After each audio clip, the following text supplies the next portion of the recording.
Hello, what's going on everybody? It's the Flying Pig here on Flying Pig United. Good afternoon with another cheeky little transfer news show. We are here to discuss the latest goings on at Manchester United. This is the afternoon show.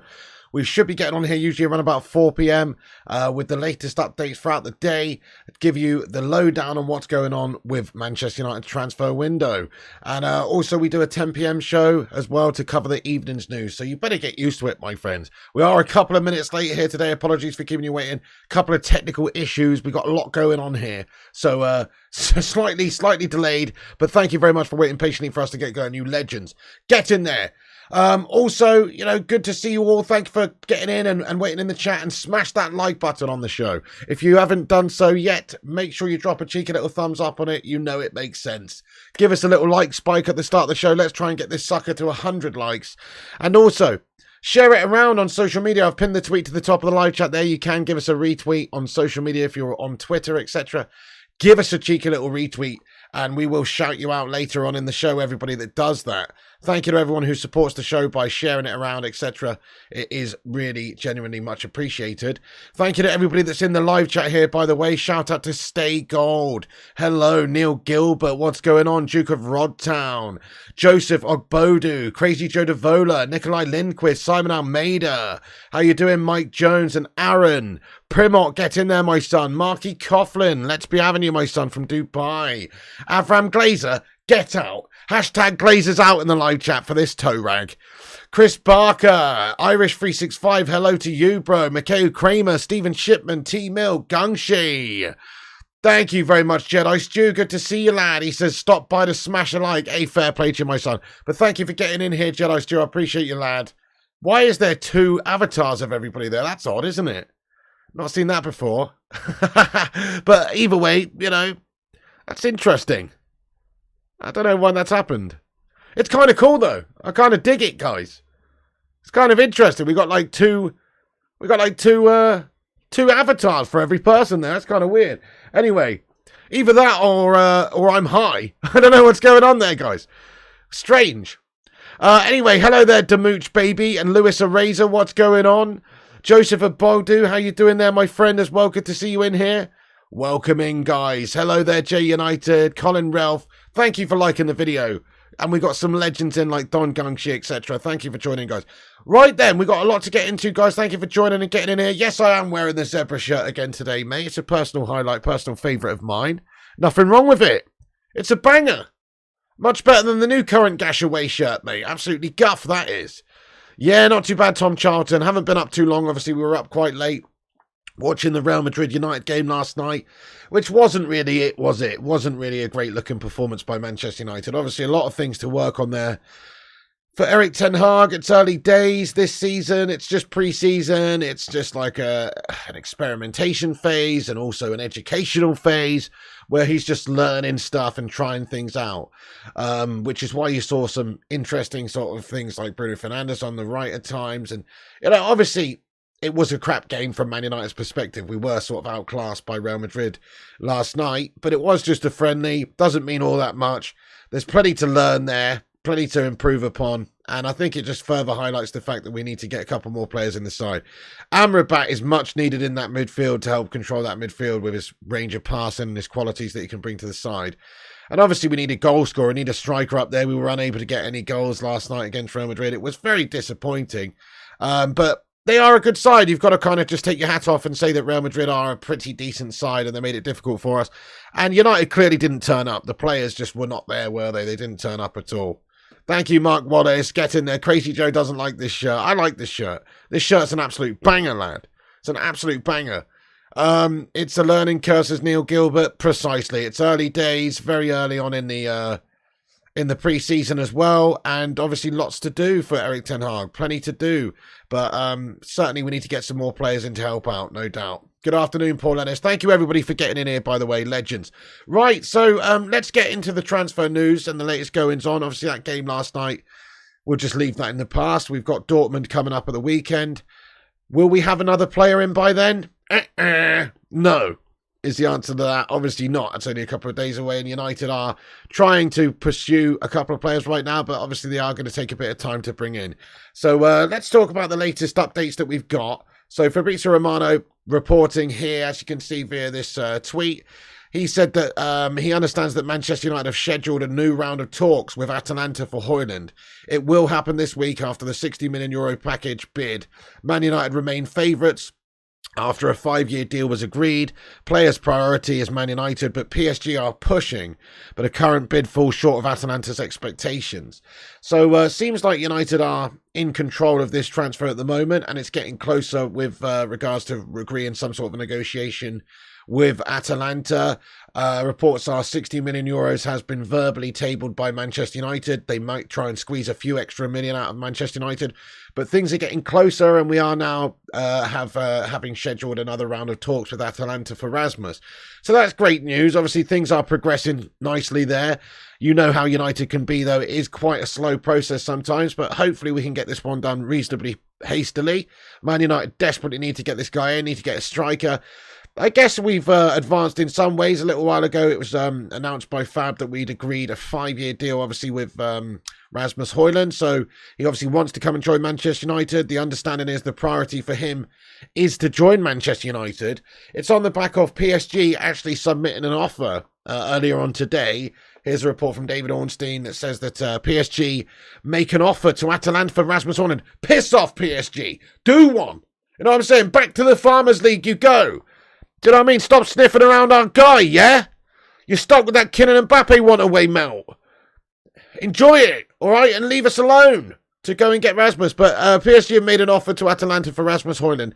Bid for 20-year-old worth €50 million, which is obviously, doesn't take a rocket scientist to work out, that's €10 million less than what Manchester United have verbally offered them in recent days. PSG think that Atalanta's valuation is unrealistic. Well, I'd say that's fair enough. I think their valuation is quite unrealistic. You're talking about them wanting 70, 80 million euros for a 20-year-old guy who scored 9 goals last season. That is unrealistic, but quite a strange proposal when you consider that Manchester United have already offered 10 million more than that. But PSG's opening gambit there is 50 million euros. They're apparently ready to walk away if the bid's not accepted. So hopefully that means that they've done one now. If they've put in a 50 million euro offer and David Ornstein here says they're prepared to walk away if it's not accepted, well, we've understood to have talked to them for more money than that already. 60 million euros is the figure that Fabrizio Romano's banning around there, saying that we have verbally submitted. So if that's the case, then surely PSG are out of the running now, guys. Positive talks on personal terms between PSG and Rasmus Hojlund, but doesn't mean much. Man United's pursuit is ongoing, and as of right now, it seems like Rasmus Hojlund is obviously keen to join Manchester United as opposed to those PSG shithouses. PSG, obviously a decent prospect. They can pay you good money in terms of their wages that they're offering the player. It might even be slightly more. Some reports say that they've offered a bigger, improved contract than what Manchester United's prepared to pay. But it's not all about that. PSG as a project is just a bit of a gash farmer's project. Fair enough if you were, I don't know, interested in ploughing the field, driving a combine harvester around, you know, maybe stacking up hay bales. If that's your bag, then maybe going to PSG is the sort of thing that you would like to do. But if you're not a farmer, then maybe you want to go and play in the Premier League, the best league in the damn world. That's probably the case of Rasmus Hojlund and many players, really. So, yeah, some players will follow the money and go and chew on straw over in the French Farmers League and, you know, make cheese, churn butter, etc. A lot of people will do that. But I don't think that Rasmus Hojlund, at his age of 20 years of age, is preparing to want to go and play in the French Farmers League. But lots of outlets saying that PSG have made an offer, obviously. It sounds like they will be getting rejected because it's too little money compared to what Manchester United have offered. It's not near Atalanta's valuation. So PSG made an offer of 50 million euros for Rasmus Hojlund and do not want to go higher. They're waiting for a response from Atalanta. Surely the response from Atalanta is going to be, do one, back to the hay bale, you bunch of melts. You know, because obviously it's not as good an offer as what Manchester United have verbally approached them with this week of 60 million euros. So it seems like Atalanta will want to do the business with United because we've offered more money. And by all accounts, Hojlund wants Manchester United right now anyway. So it's understood that he's flattered by PSG's pursuit. But essentially his priority is to join Manchester United. It's his dream. We saw quotes from him the other day that was coming out in the media saying that it's the club that he supports. He supports Manchester United. He said, I don't hide it. I love Manchester United. Basically, something along those lines, something along those lines to ad-lib him. But yeah, it's obviously a pretty clear scenario. Unless PSG or another team was prepared to absolutely pay an astronomical wage to him compared to what United are paying him, he wants to join Manchester United. So he's flattered with PSG approaching him. Of course he is. Who wouldn't be flattered with Paris Saint-Germain coming after you? They're obviously a big club. They're in the Champions League. They win trophies. The only problem is the trophies that they win are Best Tractor of the Year award. You know what I'm saying? And nicest green beans contest. That's the award that they win. They don't win any legit big awards or any big trophies or anything that anybody really cares about. Nicest artichoke. You know what I'm saying? That's what they win. Who can produce the largest squash? You know what I'm saying? That's the sort of competitions that they win, peeps. They don't win many competitions that anybody actually cares about, Who actually cares about it, to be fair, other than farmers? So that's basically my concern. I just feel like most players are not going to be interested in joining the French Farmers League at this stage. But so, yes, that's the case there. Hojlund flattered by PSG. And he wants United. Get in there, my son. We've got a super chat here from Crazy Joe Devola. Says, buy a pint for your Mrs. P, citizen's lover. Thank you very much, Crazy Joe Devola. I appreciate you there, my lad. Thank you very much indeed for that. And she doesn't drink pints, mate. She doesn't drink pints. Thank you very much, Crazy Joe Devola, for getting in here raw, though, lad. Nice one, mate. I appreciate that. Can we get a love heart in the live chat there, guys, for Crazy Joe Devola getting in here raw? And also, Ice Queen Gaming. If you don't know, my mum was in chat yesterday. I'm in hospital. Oh, goodness me. I'm sorry to hear that, Ice Queen Gaming. Guys, can we get some mad love in the chat there for Ice Queen Gaming? Get well soon, Ice Queen Gaming. We're thinking of you. I'm so sorry to hear that. That is absolutely rough. I didn't see that, to be honest with you, Ice Queen Gaming. I'm sorry about that. Can we get some love in the chat there for Ice Queen Gaming? I hope you feel better soon and get better soon and get out of hospital soon. I'm so sorry to hear you're struggling at the moment. Get some mad love in the live chat there for one of the legends of the channel, Ice Queen Gaming. I'm sorry to hear that, my dear. I hope you feel better soon. Crikey. Get some love in the chat, guys. Rain down the love for Ice Queen, a.k.a. Dawn. Get well soon indeed. Right, hang on. So, where am I, guys? Let's get back on the show. But, yes, sending love to you, Dawn, there, Ice Cream Game, and hope you feel better soon. That's really, really not good news, is it? Crikey. Right, so, Hojlund flattered by PSG, wants United. Let's get on to this bit of information. So, this is obviously a big revelation as well, peeps, that Atalanta have just closed the agreement with Almeria for El Bilal Touré. Done and sealed. Touré will undergo medical on Friday. 28 million euros fixed fee, 3 million in add-ons. 15% sell-on clause included. Atalanta will pay solidarity. You what? Here we go, confirmed. So Fabrizio's given the here we go there, guys. Fabrizio's given the here we go there to the move for El Bilal Touré, obviously to Atalanta, which is good news for Manchester United and good news for our pursuit of Rasmus Hojlund again. So that's from Fabrizio earlier on today. Looking like El Bilal Touré is a suitable replacement, of course, for Rasmus Hojlund. That's big news, huge news, because it means that they're obviously sending all the selling signals right now. And they are potentially getting ready to lose their striker. So they've signed El Bilal Touré, which happens to be a club record fee, by the way. So this isn't, it might not seem like a massive transfer because it's 28 million and 3 million in add-ons. But for Atalanta, that's a huge transfer. That's their record transfer that they've ever had. It's funny, isn't it? Good teams like Atalanta breaking their record with 31 million euros in total. I mean, the Premier League, that's like the lowest of the low Premier League sides pay that much sort of money for players. It just goes to show you the difference in the Premier League and Serie A at this moment in time. I mean, don't get me wrong, I think that's good. I think that's better, but everyone knows that obviously in Serie A, they can't spend quite as much money in general. Obviously, the top couple of teams can. But in general, they just can't spend as much money there. But they stand to make a decent profit on this situation. So if they sell Rasmus Hojlund for, say, 60 million euros, and Manchester United buy him for that, and they've bought this guy for 30 million euros, well, they've banked 30 million euros. So obviously that is a a decent bit of profit for them. So financially speaking, it makes a bit of sense for them to do that. Does it make sense from a footballing perspective? Well, they have obviously highlighted this El Bilal Touré as something that's going to come in, do a good job for them. And Rasmus Hojlund is 20, who scored 9 goals last season. So the real idea behind Rasmus is wanting him based on what he can do, not just now, but in the future. They're only going to lose those 9 goals from Serie A last season. Yes, they will lose some link-up play and build-up play and things like that as well. But obviously, he's a young guy. His future is what's very, very bright. That's what Man United would be paying the majority of the money for, is his potential in the future. So, actually for Atalanta, they're not losing out too big. It's not like they're losing out a player like, say, like Victor Osimhen or something like that. If they, when teams sell players, a big player that's hard to replace. Not that Rasmus isn't hard to replace, but just obviously they've highlighted this guy as the replacement. Fab said it's a here we go, done deal. Great news, guys. Get in there. I'm loving that, to be fair. Because it does mean that obviously they're open to selling Rasmus Hojlund sooner rather than later after agreeing this deal. So beautiful. Let's just ask the live chat for a bit of fun. What date do you think Manchester United will get this Rasmus Hojlund deal done? What date? So we're approaching the end of July now. But what date do you think it will be done? I'm going to be not that optimistic. I'm going to say by the 6th of August. Right? I'm going to say by the 6th of August that we could get an agreement and a done deal there for Rasmus Hojlund. What do you guys think? Have your say in the chat. Before we do, we have got a cheeky little super chat. $9.99 bad boy there. Get in there. Thank you very much, Simon Cowie, bro.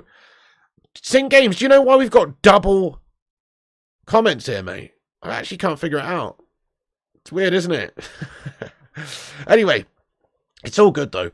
Simon Cowie, thank you for the super chat here, you legend. He says, PS are dead in the water. PSG are dead in the water when it comes to Hojlund. He wants Man United, and we need him ASAP after the Real Madrid result. 50 million euros plus 10 million in add-ons should be accepted. Great comment, Simon Cowie. I do agree with you, bud. I think that, from what we've heard anyway, from all these different outlets saying that PSG have put this bid in, they are understood to be prepared to walk away if it's not accepted. And surely if it's 10 million euros less than what Manchester United are offering, then it's going to be rejected and they're going to walk away. So I think you're absolutely spot on. I think PSG are dead in the water. Plus, Rasmus Hojlund's supposed to have made it known that he prefers the Manchester United move and that's who he wants to play for. And so it's just not very realistic that he, that he goes anywhere else other than Manchester United right now, unless PSG were prepared to offer an obscene amount of money and potentially pay more to Atalanta than what Manchester United are paying. So I'm with you. I just think that it's absolutely almost nailed on that he will be a Man United player. Thank you so much to Simon Cowie. Let's get some love hearts in the live chat there for Simon Cowie. I appreciate you, my son. Get in there. Thank you, Simon Cowie. Much love to you. Appreciate it a lot. Thank you so much, bud. Get some love in the live chat there for Simon Cowie, everybody. And so people think the 5th of August. Sing Games thinks tomorrow. Monday, says Templar Priest. 7th is your lucky number. The 3rd, says Stephen Schickman. Saturday, says Aaron. 11th of December, says Ravens Man Sand. Those are the hopes, not really with Atalanta. 8th of August, mid-August. I think it'll be sooner than that, to be honest with you, team. Just simply because they've already got a replacement lined up, which is El Bilal Touré. Manchester United are pretty desperate to get this guy in. Negotiations are taking place. We're advancing in negotiations. Things are getting closer. If we have a look at the report earlier on from Fabrizio, he says that Man United representatives are going to have scheduled new talks with Atalanta for Hojlund, and it will happen this week after the 60 million euro package bid. So we've had a verbal offer, obviously, and now we're going for another round of talks, essentially. So things are advancing there. Things are getting closer between United and Atalanta to form an agreement for Hojlund. Plus, we know that PSG has made an offer, and apparently they're not going to increase that offer. And so that's the only other club that realistically Atalanta were looking at selling him to. So that's going to be likely that that's dead in the water, which means that it's just free for Man United to pursue him. And Atalanta know that they're not going to get exactly what they want for him. Man United are reportedly looking at other players as well, and maybe it's just PR to try and put pressure on Atalanta. But Atalanta aren't going to spurn this deal, I don't think. They've already lined up El Bilal Touré. So they've already got the here we go from Fabrizio on El Bilal Torre, which means that they're going to spunk 31 million euros on a forward replacement, essentially. Is that the signs of a club that is not prepared to do business for Hojlund? It's not really. They're obviously resigned to the fact that they're going to lose Hojlund, and they're going to lose him for a record fee of money that they've received. They're going to lose him for a big chunk of change, 60 million euros or 65 million euros, even if they can squeeze a little bit extra out of United. So they know what a good deal that is for them to receive for a young 20-year-old player who scored 9 goals for the last season. Those 9 goals are replaceable. So I think it's just a near enough, 90% there. Obviously, you can't say it's done. We never say it's done until it's done. But it looks like it's 90% there, really. It's close. Manchester United have that understanding with the player that he wants to play for them, and they've already agreed personal terms with him. And it's just really a case of the two clubs now finalising the amount of money. Hey, Chris Koo, thank you for your highlighted member comment, boss. I appreciate you, dude. Get in there, lad. Come on, let's get a hashtag 15 in the chat for Chris Koo. He says, hey, Pig and Chat, how we doing? Hope everyone's good. Love to the Bacon Brigade. What's my name? Oh, nah. What's my name? Get in there, Chris Koo. Just on Onana, very quick. Thank you. Let's get a hashtag 15 in there for the lad. Just on Onana, real quick. Some people I already see slagging him off, saying that he should have maybe stopped that overhead kick from Joselu last night. All this rubbish. No way. Not from that point-blank range and that quality of a kick. No way. And the first one, yeah, maybe he's rushed out a little bit, been chipped. There's a world-class chip. But overall, I thought his performance was excellent. His distribution was excellent. His passing was excellent. He's obviously got that confidence, and he's a completely different stylistic player to what we're used to. So maybe some people might think he looks a little bit reckless or a little bit crazy. But no, it's just his style. I thought he looked very, very good, actually, in Manchester United's team last night, guys. He was one of the players to impress me the most. Him and Wan-Bissaka. I thought Luke Shaw had a good first half. It wasn't that many standout performances in the Real Madrid game last night, but just on Onana, what's my name? I thought he did actually have a decent game. Very decent first game from him. Good to see. Hopefully he does help transform Manchester United. Thank you, Chris Coop, for being a member for 15 months. I appreciate you. Sing Game says, retweet the stream. Link pinned above. Yes, give us a retweet. We'll shout everyone out a bit later on in the show who gives us a retweet. Go and give us a retweet on there at Flying Pig United on Twitter. Thank you, Sing Games. Also, make sure if you're getting in here right now, guys, you smash that like button. Let's have a little like spike this afternoon. We are currently on 79 likes, but we got 175 legends in here. You what? Bacon Brigade, assemble! Hit the like button, help us out, and smash that thumbs up button. It does boost us up on the algorithm and help us compete with all the Wankstain channels and corporation mugs. So make sure you smash that like button if you're just joining us, guys. It's free. It takes all but a second, so give us a cheeky little like. Also, if you're new to the channel, guys, you want to get involved in the chat, subscribe. We're on our way to 73,000 subscribers now, so make sure you hit that subscribe button if you're new to the show and get yourself involved. Berber, you legend. Get in there, my son. Yes, lad. 15 months of legend is this guy. Exactly, Berber. He says he could have been stood on the 6-yard line and no keeper would have saved that chip. Well, precisely. Very difficult to even have an opportunity on both of the goals to save them, really. I mean, it was a great chip. Bellingham's got it up and down in such a short space, basically. It was a world-class finish. And then the other one, the overhead kick, definitely can't really do much about that. Maybe he's rushed out a little bit. Maybe De Gea would have stayed more rooted towards his spot there and had maybe a better chance of obviously saving a shot from Bellingham. But if Onana didn't rush out, then Bellingham's just lashing it at goal. It's one of those. It's like, it depends how you approach that sort of. Me personally, I used to play in goal.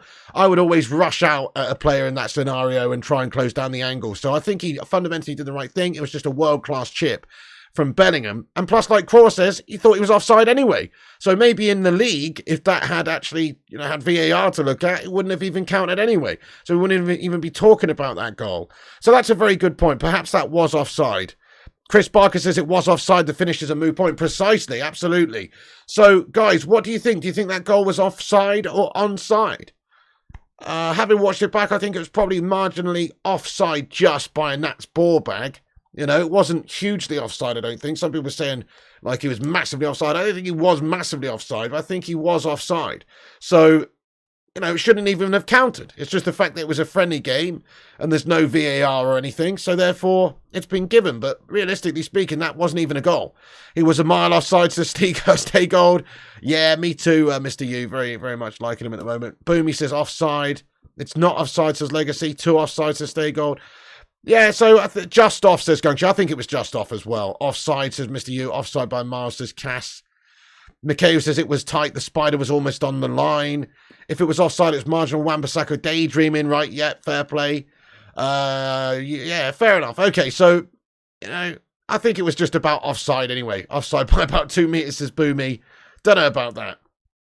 Arsenal says Wan-Bissaka needs to go. 1 good game in pre-season does not undo 4 years ago. Well, tell me you're an Arsenal delusional melter without telling me you're an Arsenal delusional melter. You know what I'm saying? I mean, crikey, you obviously haven't watched Manchester United over the last couple of years where Wan-Bissaka's been an absolute phenom, particularly since Ten Hag's given him the opportunities in the club in 2023 since January, and he's been one of our best players, if not the best, most consistent player. Do we give a shit about what Arsenal fans think about Wan-Bissaka? I don't. You know what I'm saying? I don't. Wan-Bissaka's been an absolute beast for Manchester United, lad. So, you're talking guff. Talking absolute guff there, my son. Anyway, right, okay, so just to continue with the latest updates on Hojlund, obviously Atalanta agreement for El Balautori, that's cool and everything. But the only way he joins PSG is if negotiations completely crumble between Man United and Atalanta, which isn't going to happen because by all accounts we're looking to pay more than what they're prepared to pay. So this is from Fabrizio. It says that the only way Rasmus Hojlund joins PSG is if the deal to Man United collapses, but the deal is absolutely on and absolutely advanced. So it's obviously an advanced situation right now, peeps, between the two clubs negotiating, and we're sending representatives to thrash out more of a deal very, very soon for them. So we should hopefully be able to reach an agreement within the next few days and hopefully have him signed at the club, holding the shirt with Erik Ten Hag by, I'm hoping, the 6th of August. I'm saying about 10 days from now, maybe even a lot sooner than that, but I'm hoping maximum of 10 days from now, we will have Rasmus Hojlund at the club ready to start playing and have 1 or 2, one pre-season game to come in and do some work. That's what I'm hoping. So obviously Man United is the priority. Fabrizio Romano has said that Man United is the priority for Rasmus Hojlund. Check this out. So Rasmus Hojlund giving priority to Man United since day one of this deal. No changes. It's up to Man United, as PSG interest was already well known by Man United. And obviously we've talked about this for a while on this channel, that PSG were interested in him. But for the reasons we've gone over a few times now, it's unlikely he wants to join Man United. Man United's a better project. We've got Champions League football, Premier League football. We've got Ten Hag here, who's obviously a great coach to play for.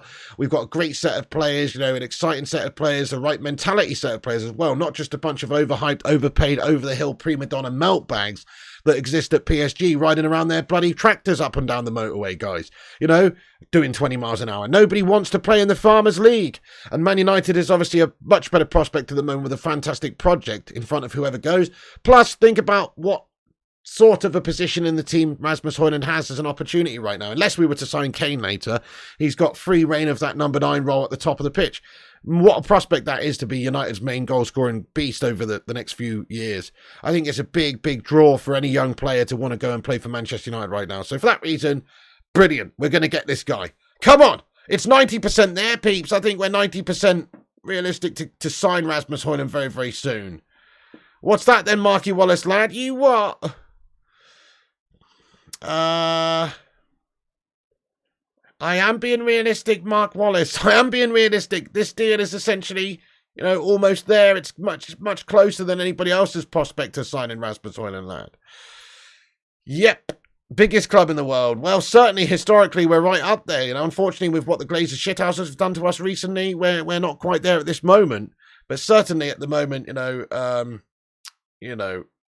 that's the deal. 10 days is BS negotiations. Well, thing is, Edward Reed, this is how things work, mate. This is how Manchester United operate. I'm not actually talking about 10 days just to get, the negotiations done. I'm talking about 10 days he should be here holding the shirt ready to play for us, So over the next few days, we're going to hopefully thrash out a deal. Then it's going to take a couple of days for him to, fly in, have his medical, and sign all the paperwork, and it takes a day or two for processing of these sorts of things.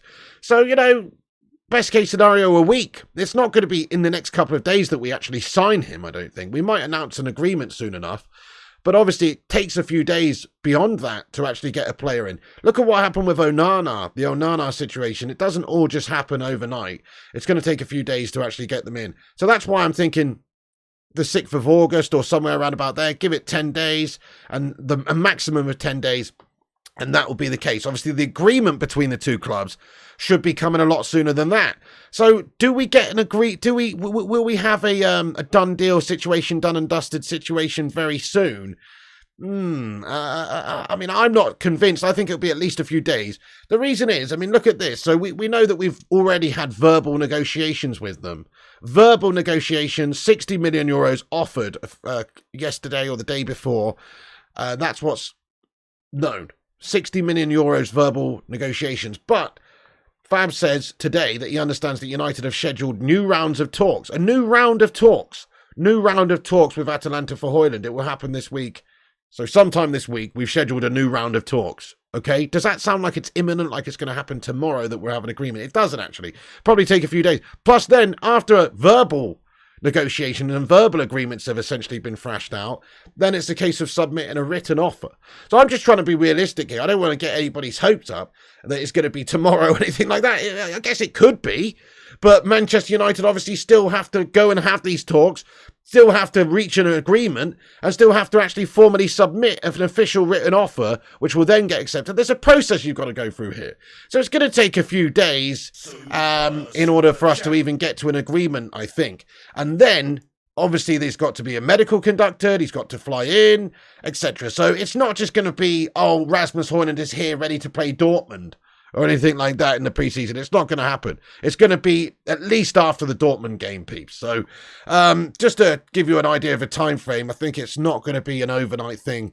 We could well announce that we've reached some sort of an agreement, I suppose, with them in a few days' time. But then, obviously, after that, you've got to cross all the T's, dot the I's, do the medical and all the rest of it. So it's going to take a bit of time. By the way, thank you very much to Simon Cowie for getting in here raw, lad.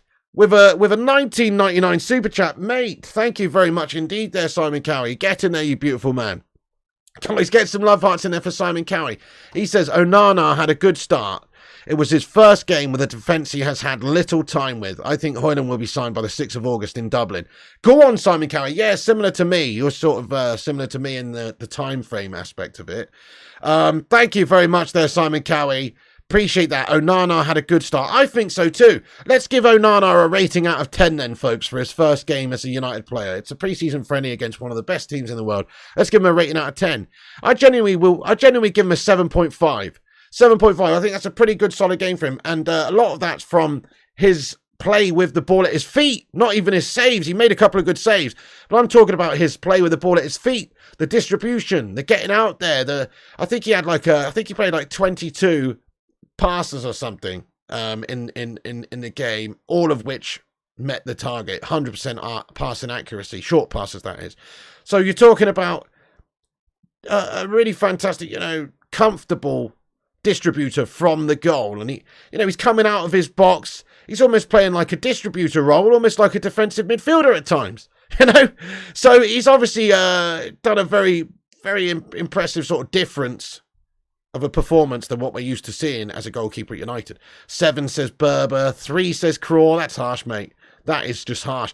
Carsio Winston says 8, 7 says Leanne, 8 says Mike, 7 says Real Killers, Primot says 6, Mr. Hughes going 7, Josh Lee's going 7, Simon says 7, 6.5 says Wildcard, 8 says Mohammed. Yeah, fair enough. I think 7 or 8, round about right. I'm giving him 7.5. 8 says Neil, Duke of Rodtown says 8. That Vinny save was insane. 8 out of 10 says Boomy. Welsh Red says 7. Yeah, so that's a good, solid first game for him, isn't it? Good, solid first game. Got to be happy with that, eh? You didn't watch the game but saw the Onana highlights and he was class. Absolutely, yes. Definitely decent. Craw says, jokes aside, 7. Cass says 7. Tiang Sham says 7.9.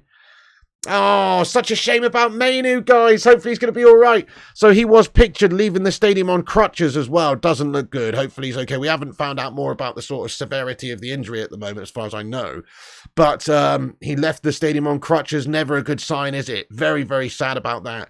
Maybe he is injury prone, who knows? But such a shame, a young lad like that getting an injury like that when he was getting the nod from Ten Hag, even in big games against Real Madrid. Such a shame, mate. Hopefully it's not too serious, but we'll find out more about the severity of the injury very soon.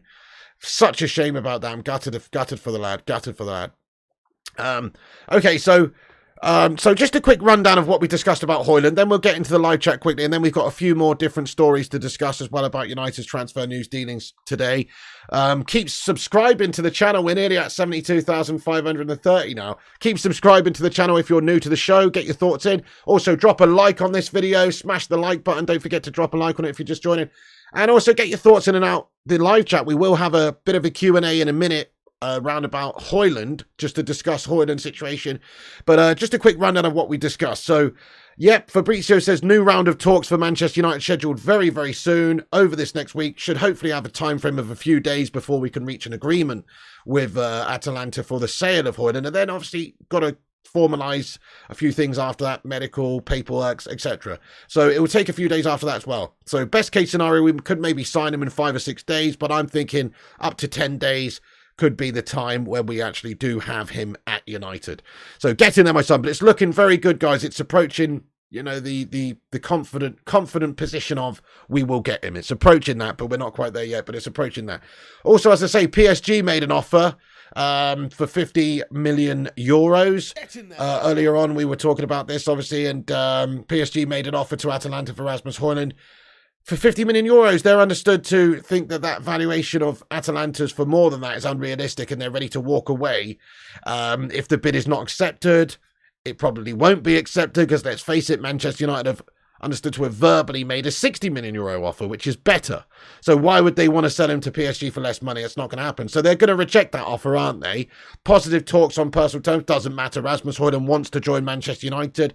PSG obviously made that offer, and it's understood that Rasmus Hojlund is flattered by that offer from PSG to play in the French Farmers League and drive a combine harvester to work.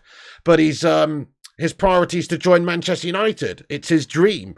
As many outlets suggest. So I don't think we've got to worry too much about that. Also, another good selling signal from Atalanta is the fact that they have now reached an agreement, and they've closed the agreement with Almeria for El Bilal Touré, done and sealed. Touré will undergo medical on Friday, 28 million euros fixed fee, 3 million euros in add-ons, 15% sell-on clause. Atalanta will pay solidarity. Here we go, confirmed. Fabrizio Romano with the here we go for El Bilal Touré to Atalanta. Big news, big news, big indicator of what's coming.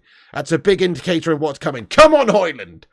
Oh, yes. So that's huge news, obviously, that they've reached an agreement, and it's known that the only way he joins PSG is if the Manchester United deal collapses. And from what we've heard anyway, PSG would not be prepared to go more than what they've already offered. The only way it collapses, I suppose, if Atalanta decide that they want way too much money and Man United don't want to pay like 80 million euros for the guy. But it'll probably get agreed around about 60 or 65 million euros at this stage. So I don't think we've got to worry about that. Or I guess the other way it collapses is maybe if, I don't know, Spurs knock on our door and say, hey, do you want Harry Kane for 90 mil? But that's super unrealistic. Super unrealistic, obviously. It's not going to happen. So, yeah, basically he's 90% there, guys. Get in there. Rasmus Hojlund to United. Could well be announced within the next week. Let's be having you. Come on. That's the Rasmus Hojlund situation. I am going to get into the live chat now. And obviously his priority is Manchester United. Rasmus Hojlund's priority since day one of this deal has been to join Manchester United. PSG interest was already known, and it doesn't matter. Let's get into the live chat for a few minutes, then I'll cover the rest of the news we've got about other players and stuff. But let's just talk about Hojlund for a minute. Thank you, everyone who's in the live chat here. Get your thoughts and opinions in about anything we're discussed in this show. Boomy says, if Rasmus scored 35 goals, EPL 19, Carabao 4, FA Cup 5, UCL 6 in all competitions in his first season, will you still want Kane or get back up for Rasmus? I mean, what a hypothetical question that is.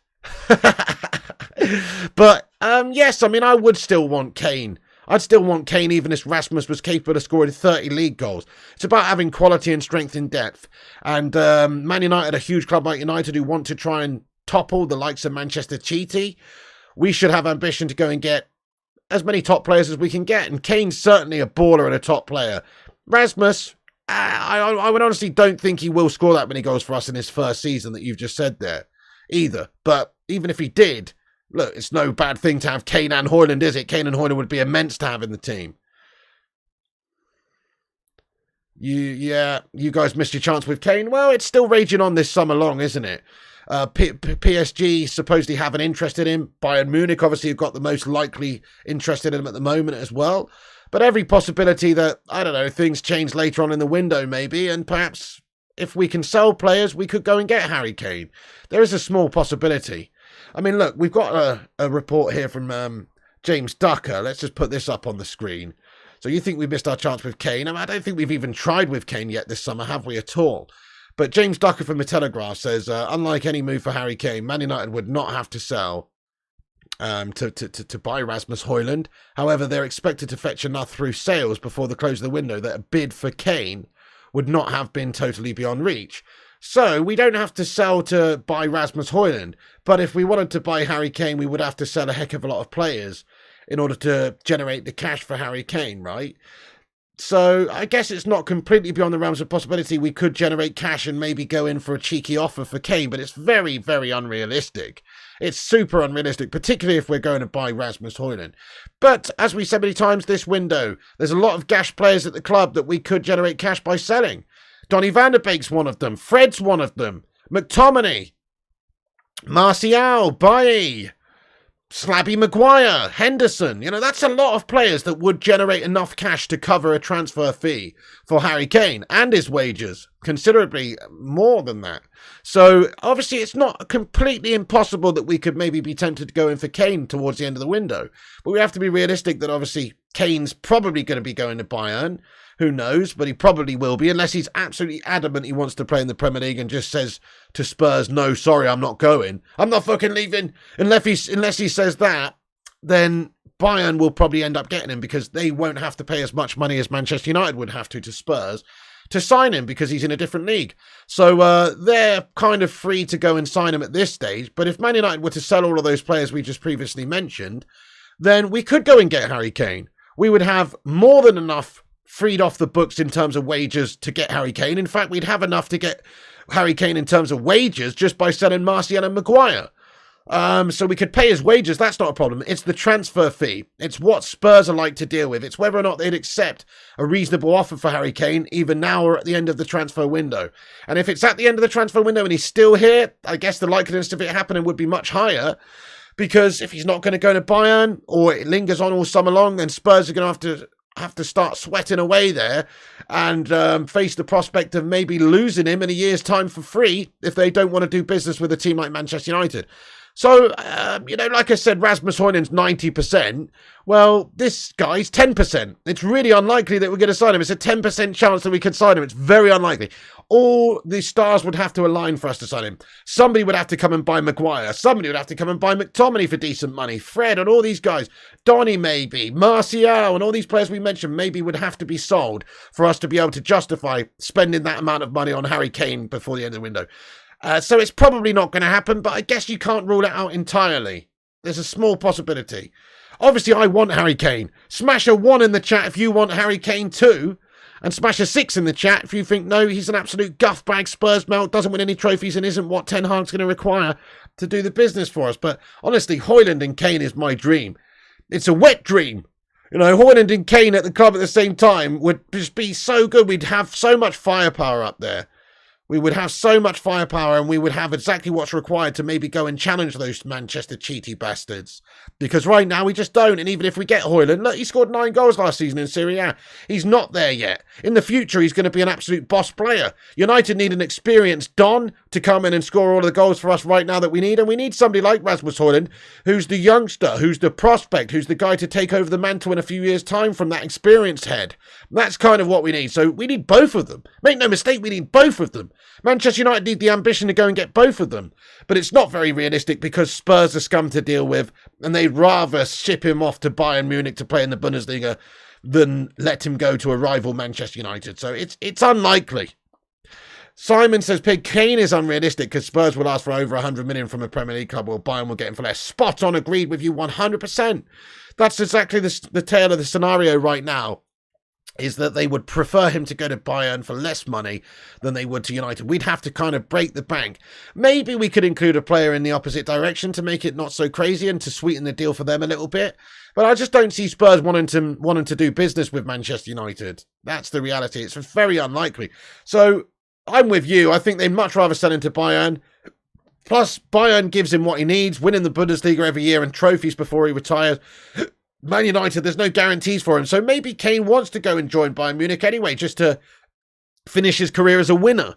But there's one thing we have to say. The Premier League has its own draw.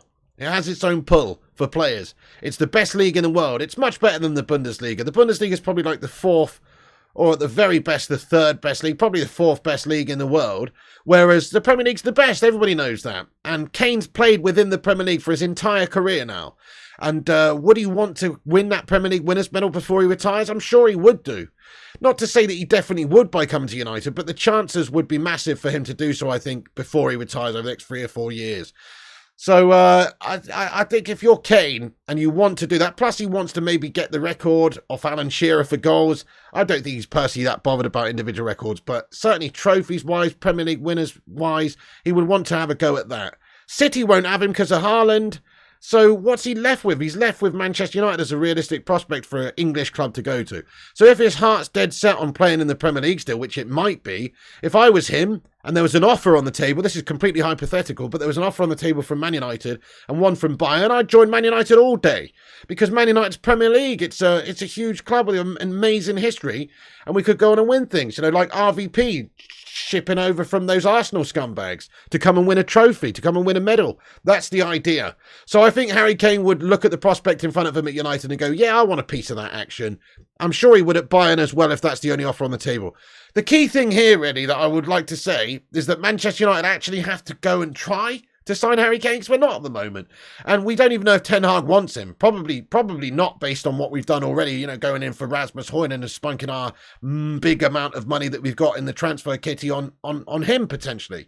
So it's unrealistic that Ten Hag even wants him. Otherwise, surely there would be a little bit of dialogue at this stage. Maybe we are just making Spurs sweat. Maybe we don't want to have a long, drawn-out conversation with them. Maybe we'll get him as well as Hojlund towards the end of the season, but it's all very unlikely.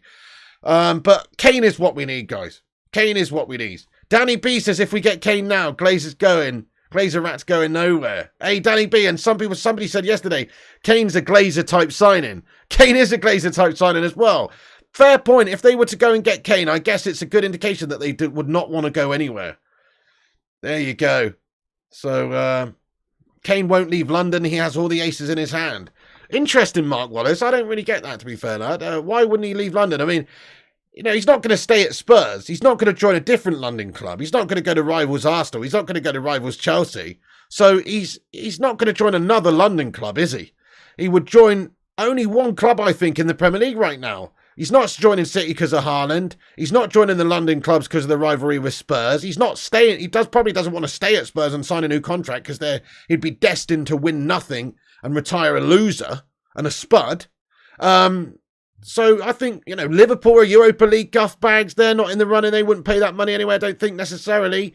Plus they've got like Darwin Punez and stuff like this. I don't know. So I just think the only realistic English club that he would go to at this moment would be Manchester United. It's still very unrealistic.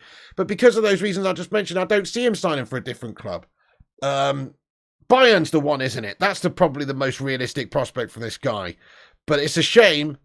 It's a shame that if we don't even try for him, we need to try for him. We need to have a go. I could see us trying at the end of the window. I guess if he's still a Spurs player by then and Bayern haven't managed to get a deal done, or even if you hear towards the end of the window that Bayern have got an agreement in place, we might just go in and try and tempt Spurs with a slightly improved offer if we've managed, and it's a big if we've managed to get rid of Maguire and get rid of all of those players we've mentioned, McTominay and Fred, etc. If that's the case, then I suggest we could go and get him, but really, really unlikely. In fact, let's just ask the live chat, guys, yes or no. Do we even try to sign Harry Kane this summer at all? Yes or no? Do you think we even try? Yes or no?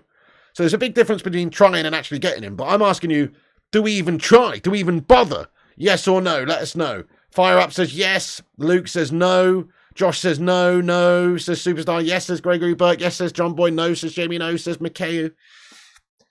No, says Boomy and Malps. Yes, says Real Killers. Test the waters at least. Well, we should absolutely try the Hoop Man, but I'm not convinced we will. I surely would have had some dialogues with Spurs already if we were actually thinking about it. That's my only point I'm trying to make here, is that it's free for Bayern at the moment to go. Perhaps we're just waiting. Perhaps we're just waiting like we did with Lisandro Martinez when he was negotiating, or when Arsenal were negotiating with Ajax. Perhaps we're just waiting for an agreement to be reached and then we're going to pounce. I guess it's possible. If I'm United and if I'm Ten Hag, I would look at Kane's goals as a potential catalyst to making Manchester United contenders again. That's all I'm saying. He's a Premier League proven guy. Simon Carey says, "Oh no, Levy will not sell to a Premier League rival." He would do if we make him a sweet offer they can't refuse. You know what I mean? Gonna make you an offer you can't refuse. You know, if we make him a sweet offer he can't refuse, he will. He didn't want to sell players in the past to us, like Carrick and Berbatov, or Spurs didn't. Spurs didn't want to sell players to us in the past, but they did. I know it's a long time ago. So, screw Kane and Levy. Yeah, Levy's a scummer. Kane's a scummer. So, but he's a Spurs scummer at the moment. But I still think Kane's a class act player who would obviously come and do great things at United if we had him. So, I would hold out a little bit of hope that Manchester United are going to go in for him towards the end of the window. Very unlikely. It's a 10% situation at the moment. Very unlikely that we could go and get Harry Kane. We have to wait and see how it plays out with the negotiations between Spurs and Bayern München. And if they can't reach an agreement, maybe Man United could go in and steal him, because Spurs are going to be obviously resigned to the fact they'll lose him for nothing, and they don't want to lose him for nothing. They're going to have to cash in right now this summer, if they want to get good money for him. This is their last chance. Yeah, and Mark Wallace, absolutely. We heard about that yesterday, actually, that PSG were also interested in Harry Kane. That's realistic. If they can sell Mbappe, that's a big if as well, because it looks like Mbappe's spurning Saudi Arabia and he doesn't want to go and play in Saudi. But if he's already maybe arranged to join Real, maybe they won't be able to get rid of him this year. But let's say he goes to Real Madrid this summer, or let's say he goes out on loan somewhere in Europe this summer, then they're going to want somebody like Kane to come and replace him. Or, if the Hojlund offer's rejected from Atalanta, which it may well be, and if they're not prepared to pay more for Hojlund, they might well turn their attentions to Kane. So that is a good idea. And Sing Game says Mbappe Kane swap 1 year deal. Thing is, Kane's contract runs out in a year. So does Mbappe's. So if they were to swap for a year, okay, the teams would get good players right now, but both of those players are still going to leave both of their teams in a year's time for free. So both of those teams stand to lose out. So I don't think there'll be anything like that going on. But, in terms of like the possibility of him going to PSG, it's a possibility. They can afford him, especially if Mbappe goes and they can pay his wages. But why would Kane want to go and play in the Farmers League? I keep saying this. He's not retired yet. He's 29. So it's a shit league, guys. It really is a guff Farmers League, isn't it? Harry Kane, no to PSG. I think he'll just turn down PSG. Given the options on the table, if Bayern actually went in for him, he'd go to Bayern over PSG. I'm sure of it. I'm almost sure of it. But there you go. Mbappe to Spurs is absolutely outrageous as well, to be honest, because that would never happen, would it? Why would he want to go and play for a mid-table guff team? Good point. Okay, so there you go. Harry Kane. Kane looks like a... Well, he does. He does look like a farmer. Good one, Sting Games. I like it. Okay, Harry Kane's 30 tomorrow, is he? Hey, fair play to you, lad. Well, he's 29 right now, so I was correct. All right, guys, let's get on to the next piece of news real quick. So, AMRABAT, the situation there, much the same, really. Look, there's some reports saying that there was an agreement and Man United has submitted a €35 million bid. We're still looking to formalise the situation at the moment with Fiorentina, so there's not too much more to report there. But it's understood United have spoken to Sofian Amrabat's camp. The sales of Fred and Donny van der Beek are crucial for this transfer, so we're trying to raise some cash, and maybe McTominay, these guys, who players we're negotiating to sell at this moment in time. This is via Fab. We're basically trying to finance the Amrabat deal by selling players, so I don't think that's going to advance until maybe you've heard of a player being sold. We've sold Elanga, though. Just on that, actually, so the Fred situation, we are working on a sale for Fred at the moment. He might be the next player to go out the door, and there's a speculative report here that says Fred has agreed personal terms with Galatasaray, and it's known that perhaps Galatasaray could be quite advanced in the negotiations for Fred to sign him. Depends on how much money they're going to offer Manchester United, but they are understood to be working on another offer for United as of right now. Other teams still interested in Fred. Fulham's a team that's interested in Fred also. So another report here that says that Fred talks are still ongoing with Fulham and Galatasaray. To date, neither of the two clubs are in advanced negotiations, with the race for the Man United player and being fully open. In the next 48 hours, an important meeting with Galatasaray is expected. So he could well be going to Galatasaray, but obviously remains to be seen. I think we've got to ask for at least 15 to 20 million pounds for Fred. Anything less than that is an absolute joke. I know he's 31 and getting on a bit and he's on reasonable cash, but we can't just give players away. So Fred, we've got to try and, you know, stay a little bit, firm on our transfer amount that we receive, so we can actually put it towards a player like AMRABAT. There's no point selling Fred for £7 million or whatever is the talks are. And then obviously a big player maybe we can generate some cash from as well is Scotty McTominay. Just another update on him and the West Ham situation. Look, we're waiting for an actual bid, but it's understood that Scott McTominay is the primary defensive midfield target for West Ham. Take it with a pinch of salt. They may well look elsewhere, but in terms of the amount of money involved, it could be a problem. Depends what Manchester United are asking for. We had a bit of a debate in the watch along last night. Some people saying that he's worth 45 million based on the fact Declan Rice is a gash Arsenal melt, and he's paid they paid 105 million for him, and people think he might be worth 45 million. But for me, Scott McTominay's a 30 million pound player tops. How much do you think he's worth, guys? 30 million? Hey, speaking of gash Arsenal melts, it's Zamiassi. Zamiassi, thank you for getting in here, bro, with a $9.99 super chat. He says, Piggy, did you see our masterpiece? We are back. We are definitely favourites for the league after destroying Barca. Whole team is clicking. We have the team full of goal scorers. Get ready for the Emirates.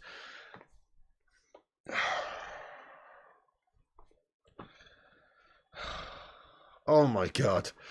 Oh, my goodness me. Zamiassi, what an absolute dry lunch. Did you see our masterpiece? No, I didn't see that, mate, because I watched the game last night. Man United were on at the same sort of time, and then I went to bed, mate. So, no, I didn't see that guff. And also, who cares? It's a pre-season friendly. We battered you 2-0 the other day. Does that mean we're going to win the league or we're going to absolutely decimate you every time we see you? It probably does. But in all fairness, I don't know about that, my lad. Obviously, it doesn't matter. It doesn't mean all that much. The fact that you done well against... Plus, Barca aren't even the Barca that they used to be. Barca are guff, lad. Barca are duffers. Duffers, my son. We have a team full of goal scorers. Get ready for the Emirates. I don't care. Nobody cares, Zamiassi. We drubbed you up the other day 2-0, mate. You're only as good as your last game between United and Arsenal, and we've done you. You know what I mean? We've done you raw, lad. We've done you raw. So if you're going to do the business, then based on that one game, then we probably will do based on the fact we actually beat you. So get ready for the Emirates. Yeah, we will get ready for the Emirates, mate. You get ready for Old Trafford, you dry lunch. Thank you, Zamiassi, for the super chat, though. I appreciate you. Good to see you, mate. Welcome in the stream, lad. Thank you very much for that. Let's get some shithouse emojis in there for Zamiassi. Nice one. Thank you, boss. Thank you very much, boss. Right, okay, so Fred, McTominay being worked on, to West Ham. We could maybe get 30 million for McTominay, I guess. Hopefully Fred and McTominay are sold reasonably soon. That would be nice. There's other players still that could be going out, like Donny, I suppose, Martial, maybe Bailly, these guys. So we could generate some cash for some players. Right, I'm going to get into the live chat now, lads and lasses. So thank you, everyone, for being here for the show. Make sure you drop a like on this video. Hit the subscribe button if you're new. We are going to cover the latest rundown of what we've discussed very quickly. Then we'll get into the Q&A for a few minutes. Check out the link at the top of the live chat. Give us a retweet on Twitter. So Fabrizio, new round of talks for between Manchester United and Atalanta over the next coming days. Should hopefully be able to reach an agreement with them soon. PSG made an offer for them, obviously, for Rasmus Hojlund, but 50 million euros is less than Man United's 60 million proposal, so it's expected to be rejected, and PSG are understood to not want to go in there for another offer after that. Hojlund's flattered by PSG, but he prefers the Manchester United project and he wants United. Atalanta have now agreed. It's a here we go situation between Almeria and themselves for the sale of El Bilal Toure, which is a replacement for Rasmus Hojlund, so great selling signals there as well. The only way he joins PSG is if the collapse happens between Man United and Atalanta, and it would take PSG going up in terms of their transfer fee they're prepared to pay. Man United's the priority for him. I mean, that's basically the news, guys. It's getting closer with Rasmus Hojlund. It's definitely getting closer. We are working on the deal, and we're expected for another round of negotiations taking place very soon.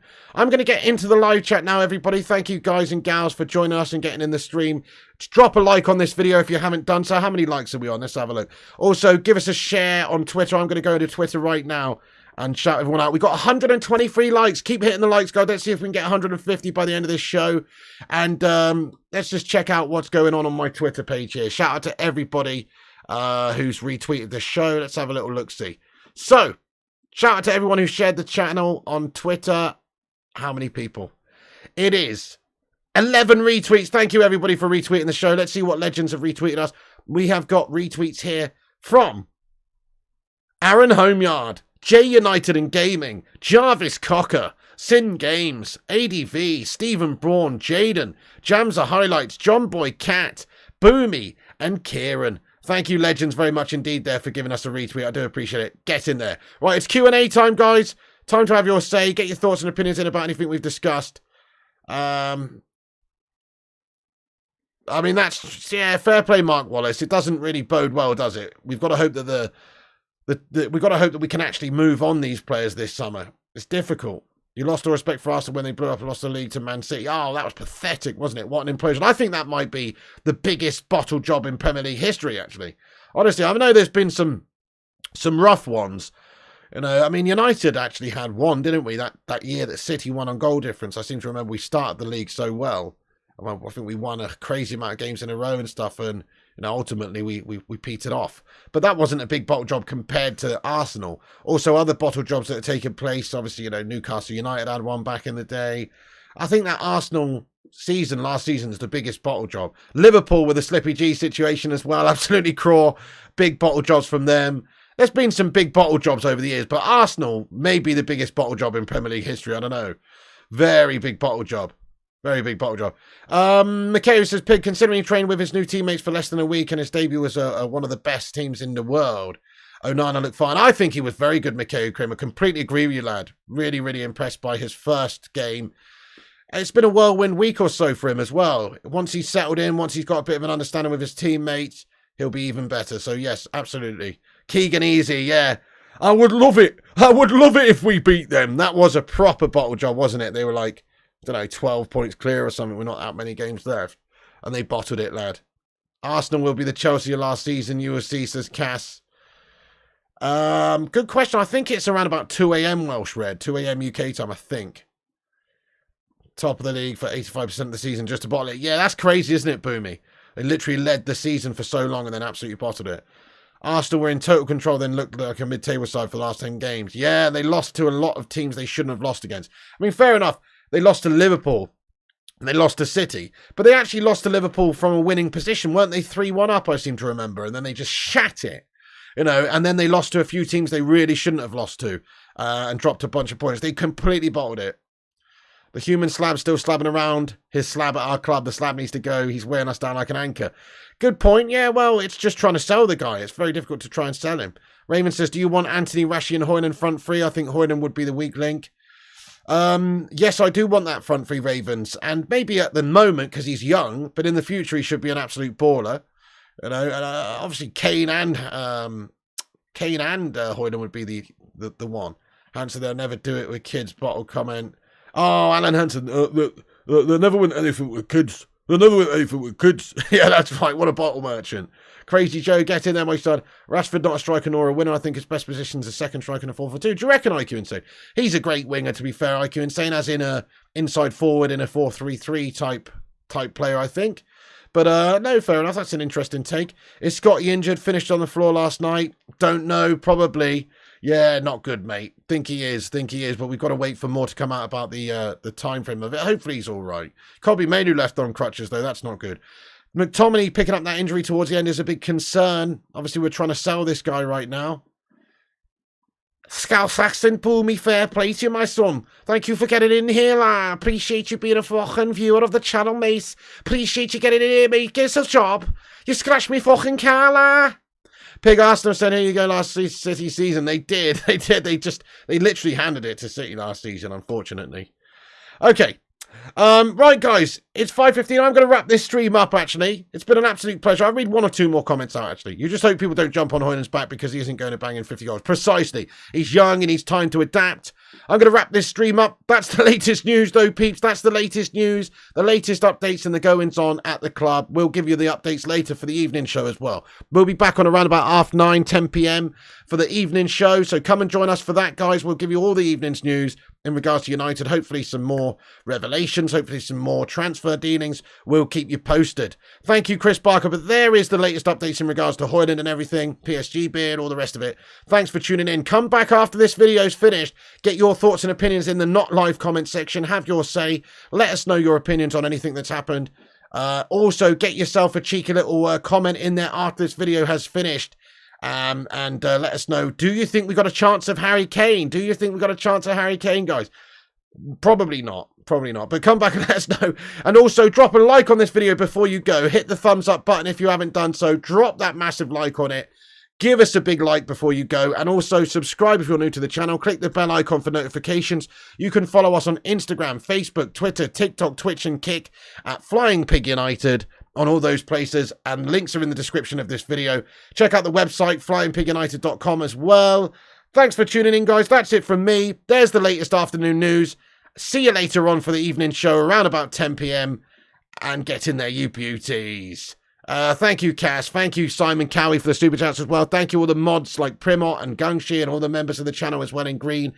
God bless you all, guys. That's it from me. Stay classy. Thanks for tuning in. I'll see you later. Come on, United. And remember, Piggy loves you. Also remember, when the seagulls follow the troll, as this is because they think sardines will be thrown into the sea. Thank you very much.